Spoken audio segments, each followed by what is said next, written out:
சூப்பரான sweet recipe தான் செய்ய போறோம். பாதுஷா தான் செய்ய போறோம். வாங்க எப்படி செய்யலாம், அதுக்கு என்னென்ன பொருள் தேவைன்றத பாத்துடலாம். ஒரு பவுல்ல 1.5 கப் அளவுக்கு மைதா எடுத்துக்கலாம்.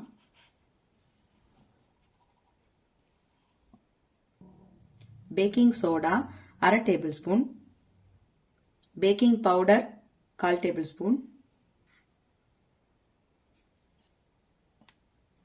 உப்பு ஒரு 2 சிட்டிகை அளவுக்கு போட்டுக்கலாம் லைட்டா. தயிர் ஒரு 1.5 டேபிள் ஸ்பூன் அளவுக்கு ஆட் பண்ணிக்கலாம். லெமன் ஒரு 2 டிராப் அளவுக்கு புழிஞ்சிக்கலாம். நெய் வந்து நான் நல்லா ஹீட் பண்ணி வச்சிருக்கேன், அது ஒரு 3 டேபிள் ஸ்பூன் அளவுக்கு ஆட் பண்ணிக்கலாம்.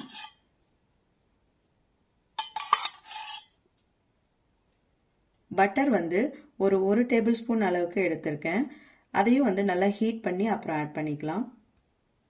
இப்போ ஹீட் பண்ண பட்டரை வந்து இதில் ஆட் பண்ணிக்கலாம்.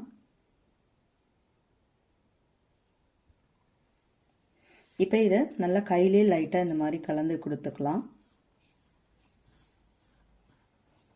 இதை வந்து ரொம்ப ப்ரெஷர் கொடுத்து பிழையாம இந்த மாதிரி விரல்ல மட்டும் நல்லா லைட்டா பிழைஞ்சு விடணும். சப்பாத்தி மாவு பிழையிற மாதிரி ரொம்ப ஹார்டா அழுத்தம் கொடுத்து நம்ம பிழையவே கூடாது. இப்ப கொஞ்சம் கொஞ்சமா நல்லா கலந்து விட்டுட்டோன்னு லைட்டா வந்து வெது வெதுப்பான தண்ணி வந்து நான் எடுத்திருக்கேன், அதை கொஞ்சம் கொஞ்சமா சேர்த்து நம்ம பிழைஞ்சு விடலாம். ரொம்ப அழுத்தம் கொடுத்து பிழைய வேணாம். இந்த அளவுக்கு நல்லா வந்துருச்சுன்னா போதுங்க. நம்ம வந்து ரொம்ப ஹார்டாகவும் பிழையக்கூடாது, ரொம்ப சாஃப்டாகவும் இருக்கக்கூடாது. இது நல்லா கரெக்டாக மீடியம் ஸ்டேஜில் வந்திருக்கு. நமக்கு இந்த மாதிரி தான் வந்து வருமே, ரொம்ப ஷைனிங்காக மோல்டாக அந்த மாதிரி எல்லாம் வராது. நம்ம இப்படி பிரித்து பார்க்கும் போதே நமக்கு இந்த லேயர் லேயராக தெரியுது பாருங்க, இந்த மாதிரி தான் வரும் நமக்கு. பிசைஞ்சிங்கன்னா இதை வந்து ஃபுல்லாக ரெடி பண்ணி இந்த மாதிரி வச்சுக்கலாம். இப்போ இதில் சின்னதாக வந்து ஒரு பால்ஸ் எடுத்துக்கலாம். நம்ம உங்களுக்கு எந்த ஷேப்பில் தேவையோ அந்த ஷேப்பில் எடுத்துட்டு இந்த மாதிரி நம்ம ரொம்ப ப்ரெஷர் கொடுக்காம உள்ளங்கையை வச்சு இந்த மாதிரி உருண்டை பிடிக்கலாம். ஃபர்ஸ்ட் இந்த மாதிரி பிடிச்சிட்டு உங்களுக்கு இந்த ரவுண்ட் ஷேப்பில் வந்துருச்சு. இப்போ இதை வந்து இந்த பாயிண்ட் வந்து நடுவில் ப்ரெஷர் கொடுக்கலாம். இந்த மாதிரி ஒரு ப்ரெஷர் கொடுத்தீங்கன்னா போதும். அப்படி உங்களுக்கு ரொம்ப குண்டா வேணாம் அப்படின்னா இப்படி லைட்டாக வந்து அழுத்தி விட்டு இந்த மாதிரி மறுபடியும் ப்ரெஷர் கொடுத்துக்குங்க. இந்த மாதிரி எல்லாத்தையுமே நம்ம வந்து உருண்டை பிடிச்சி இந்த மாதிரி லைட்டாக ஹோல்ஸ் போட்டு நடுவில் ஹோல்ஸ் போட்டு வச்சிடலாம். நம்ம அதே போல் இன்னொரு உருண்டையும் பிடிச்சிக்கலாம். இந்த மாதிரி மறுபடியும் எடுத்துக்கலாம். உருண்டை பிடிச்சி இந்த மாதிரி உள்ளங்கையிலேயே ப்ரெஷர் கொடுக்கலாம், ரொம்ப அழுத்தமாக ப்ரெஷர் கொடுக்காம இந்த அளவுக்கு தேய்ச்சாச்சு.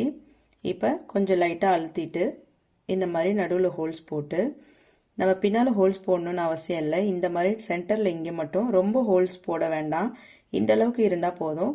இப்போ இந்த மாதிரி எல்லா மாவையுமே வந்து நம்ம ரெடி பண்ணி வச்சுக்கலாம். இந்த மாதிரி எல்லாத்தையுமே நம்ம வந்து ரெடியாக பண்ணி வச்சாச்சு. இப்போ வந்து இதுக்கு தேவையான பாகு வந்து நம்ம காய்ச்சிடலாம். நான் வந்து இந்த கப்பில் மெஷரிங் கப்பில் வந்து 1.5 கப் அளவுக்கு மாவு எடுத்தேன், அதனால அதில் 2 மடங்கு அளவுக்கு நம்ம சர்க்கரை சேர்க்கணும். நான் 3 கப் அளவுக்கு சர்க்கரை சேர்க்கிறேன். இப்போ சர்க்கரை சேர்த்தாச்சு. தேவையான அளவுக்கு கொஞ்சமாக தண்ணி ஊற்றிடலாம், இந்த சர்க்கரை மூழ்கிற அளவுக்கு.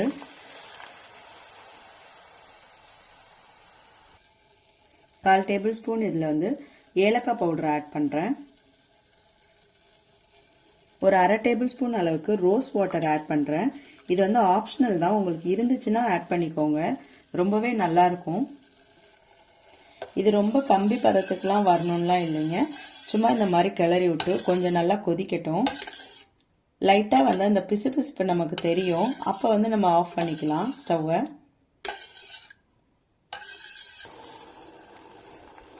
இப்போ பாருங்க நல்லா கொதி வந்துருச்சு.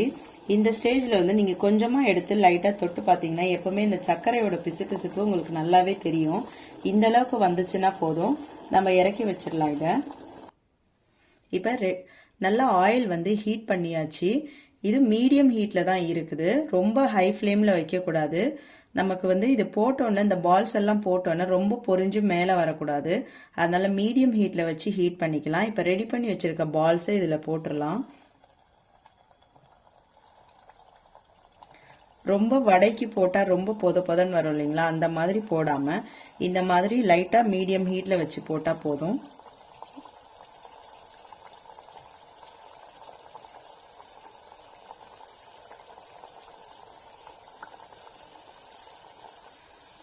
இப்போ வந்து இதுவே தன்னால வெந்துருச்சுன்னா லைட்டா மேல வந்துருச்சு பாருங்க, எல்லாமே உப்பி மேல வந்துருச்சு. இப்போ இந்த ஸ்டேஜ்ல லைட்டா திருப்பி விட்டுக்கலாம். அது வரைக்கும் நம்ம திருப்பவே வேண்டியதில்லை. கலர் நல்லா மாறி இருக்கு பாருங்க அடியில. இப்போ இந்த பக்கமும் நல்லாவே வேகட்டும், கொஞ்சம் நல்லாவே கலர் மாறட்டும், அதுக்கப்புறம் எடுத்துக்கலாம்.